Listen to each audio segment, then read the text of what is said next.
जय हिंद दोस्तों, आप देख रहे हैं एग्जाम मेड जी और इस वीडियो में मैं बात करने वाला हूं बाल गंगाधर तिलक जी के बारे में। स्वतंत्रता दिलाने में इनका बहुत बड़ा रोल है। ठीक है, किसी को भी छोटा बड़ा नहीं कह सकते हैं। जब हमारे इतिहास की बात आती है, अपने अपने रोल उन्होंने अदा किए हैं।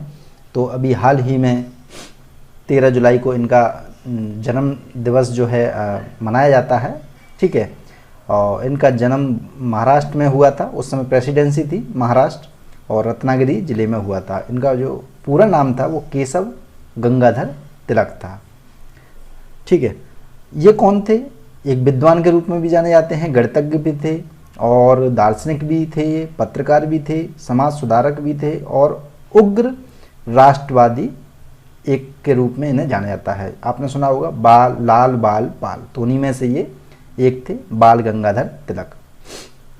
काफ़ी घटनाएं घटित होती रहती हैं, लेकिन ये हम इतिहास की दृष्टि से नहीं पढ़ रहे हैं, इसे पढ़ रहे हैं केवल एक व्यक्ति के व्यक्तित्व के रूप में। तो उनके बारे में केवल जानेंगे, ना कि उसे इतिहास से जोड़ेंगे। ठीक है,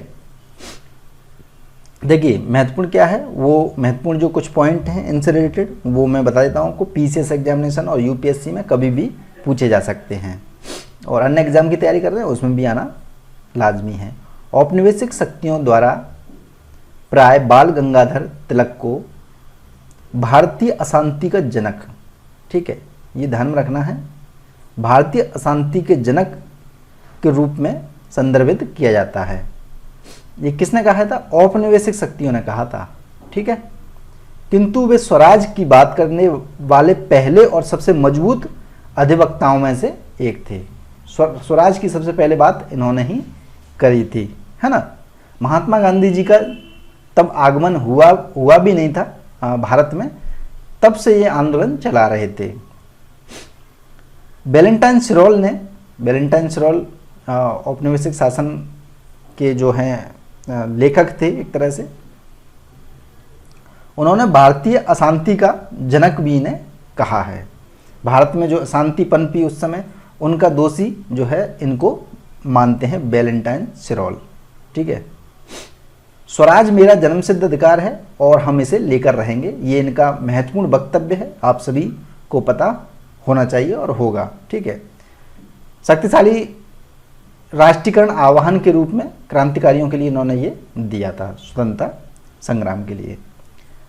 बाल गंगाधर तिलक ने राष्ट्रीय भावना को मजबूत करने और इसे शिक्षित अभिजात वर्ग के दायरे से सामान्य जनमानस के बीच जाने में महत्वपूर्ण भूमिका निभाई थी।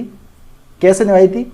इन्होंने क्या किया था, महाराष्ट्र में गणेश जी की पूजा का जो आजकल होता है ना, गणेशोत्सव जो होता है, गणेश जी को विसर्जन किया जाता है इस प्रकार से। तो ये सबसे पहले जो चलाया था वो इन्होंने ही चलाया था, जो कि आज पहले महाराष्ट्र में चलता था और अब तो पूरे देश में भी, उत्तर भारत में, दक्षिण भारत में, सभी जगह ये फैला हुआ है अभी इस समय।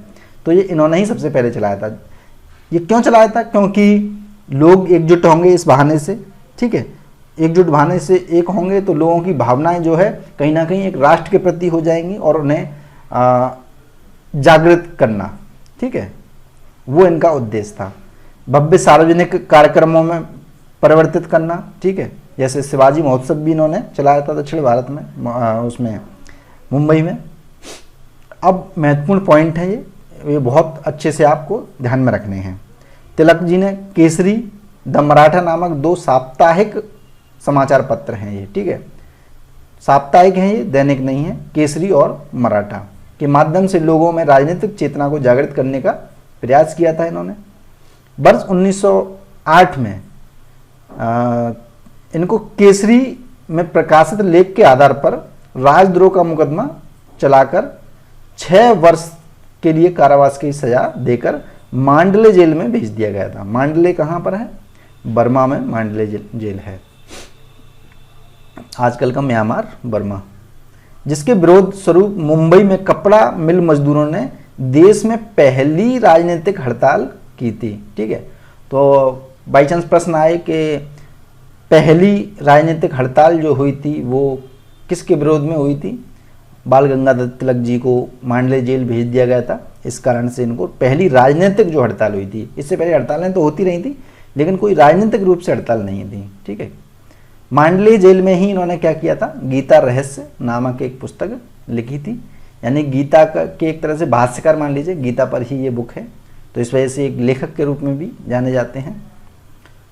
तिलक वर्ष 1884 में स्थापित की गई डेक्कन एजुकेशन सोसाइटी के संस्थापक सदस्यों में से एक थे।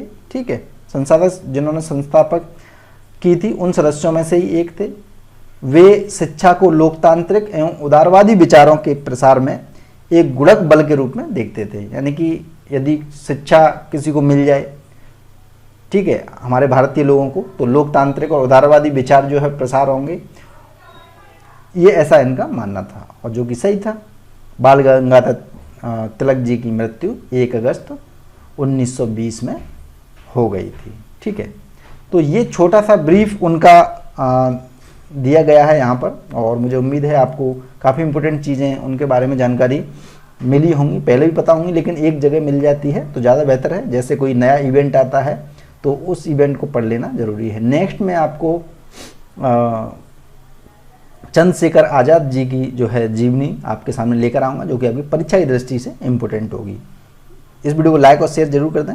जय हिंद, जय भारत, धन्यवाद।